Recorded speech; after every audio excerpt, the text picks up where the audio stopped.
இந்த நாள் இனிய நாளாய் அமைய எங்கள் வாழ்த்துக்கள். 21/8/2025 ஆவணி 5 ஆகஸ்ட் வியாழக்கிழமை. இன்று திரியோதசி பூச நட்சத்திரம். இன்று மாத சிவராத்திரி. இன்றைய நல்ல நேரம் காலை 12 மணி முதல் 1 மணி வரை. கௌரி நல்ல நேரம் மாலை 6:30 முதல் 7:30 வரை. ராவு காலம் காலை 1:30 முதல் 3 மணி வரை. யமகண்டம் காலை 6 மணி முதல் 7:30 வரை.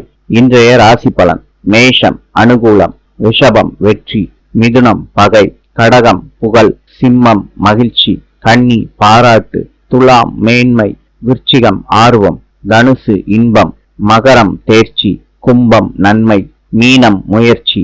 இந்த நாள் இனிய நாளாய் அமைய எங்கள் வாழ்த்துக்கள். நாளை சந்திப்போம்.